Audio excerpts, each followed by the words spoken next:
आरजेआरबी आज रक्षाबंधन है और एक छोटी सी कहानी रक्षाबंधन स्पेशल। तकरीबन आज से 10 वर्ष पहले दो भाइयों की कहानी है। बड़े भाई का नाम था कमलेश, जो कि पटना के हाई कोर्ट में वकील थे, और छोटा भाई बिमलेश जो कि बिहटा में रहते थे। हाँ, ये अपना ही एरिया है, पटना और बिहटा। और हुआ कुछ यूं कि रक्षाबंधन का पर्व आया और जो छोटे भाई थे ये हर पर्व में अपने बड़े भाई यानी पटना जाया करते थे। महज 2 या 3 घंटे का रास्ता था बाई रोड। और रक्षाबंधन का पर्व आया तो बिमलेश की जो पत्नी थी वो बहुत सारी राखियां खरीदी और मिठाई, स्नैक्स और गिफ्ट देने के लिए कपड़े भी। और उनकी एक छोटी सी बेटी थी परी, वो भी बहुत खुश थी कि चलो बड़े पापा के घर जाना है रक्षाबंधन के दिन। तभी उस दिन अगले दिन निकलना था तो उस दिन फोन आया ऑफिस से बिमलेश का कि हम कल सुबह निकलेंगे, शाम को एक अर्जेंट मीटिंग है, इसलिए कल सुबह जाना है। थोड़ी मन में उदासी सी आ गई, लेकिन कल सुबह होते ही सब वहीं आनंद फानंद तैयारी में जुटे हुए हैं कि जाना है पटना जाना है, भैया के घर जाना है। तो गाड़ी में सामान पैक किया गया, सारा सामान रखा गया, गिफ्ट से लेके मिठाई, स्नैक्स, कपड़े जो भी थे रखा गया और गाड़ी पटना के लिए रवाना हुई। दुर्भाग्यवश गाड़ी बीच रास्ते में ही खराब हो गई। बिमलेश गाड़ी से उतरता है, 2-3 घंटे, महज 3 घंटे तक वो दौड़ता रह गया, लेकिन कोई भी मैकेनिक उसे मिलता नहीं है। तभी उसकी पत्नी की नजर दूर एक फौजियों की टोली पर पड़ती है, जो फौजी परेड करते हुए आ रहे थे। तब बिमलेश की जो पत्नी थी ये सोचती है इन लोगों से पूछा जाए, शायद ये बता दें। तो जैसे ही फौजी इनके पास आते हैं तो बिमलेश की पत्नी पूछती है कि सर, क्या आप लोग जानते हैं कोई मैकेनिक है, इधर हमारी कार खराब हो चुकी है और हमें जाना है पटना अर्जेंटली। तो जो फौजी का कमांडर होता है ना, विक्रम राणा, वो कहते हैं कि इधर कोई मैकेनिक है नहीं, वैसे आप चलिए हमारे कैंट पे, ये दानापुर कैंट है, वहां पर आपकी गाड़ी ठीक हो जाएगी, फिर आप चले जाइएगा।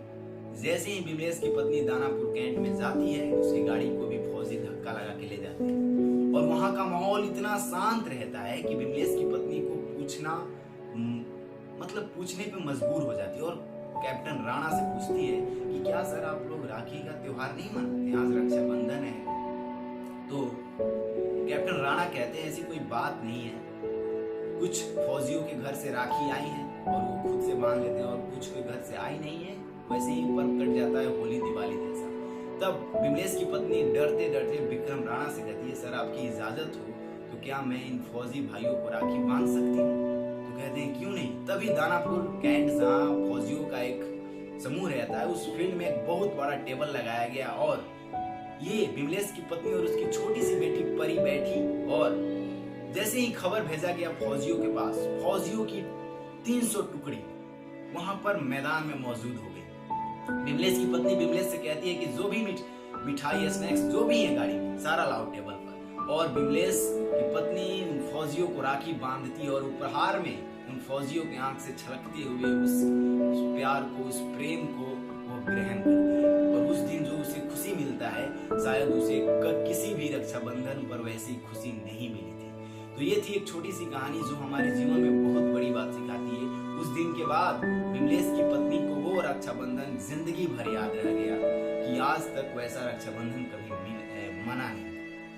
तो मैं उन सभी बहनाओं से कहना चाहता हूँ, अगर किसी कारणवश अगर आपके भाई आपके पास नहीं है तो ये कोई जरूरी नहीं है कि अगर आप अपने भाइयों के कलाई पर राखी बांधेंगे तभी आपका रक्षाबंधन का पर्व पूरा होगा। कोई भी भाई हो सकता है, अगर आप उसे दिल से मानो तो उसकी कलाई पर भी राखी बांध कर आप अपने भाई बना सकती हैं। और उन सभी भाइयों से भी कहना चाहता हूं कि अगर आप अपने सिर्फ बहनों की रक्षा करते हैं इस उद्देश्य से कि मेरी बहनें ने ही मेरे कलाई पर राखी बांधी है, तो ये आपकी गलत सोच है।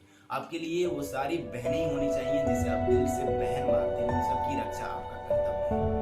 तो बस आरजेआरबी जाते जाते इतना ही कहेगा कि आज रक्षाबंधन का पर्व है, भाई बहन का प्यार वाला त्योहार है। तो भाई बहन के साथ मिल के रहें, हमेशा खुश रहें, मुस्कुराते रहें और हैप्पी रक्षाबंधन।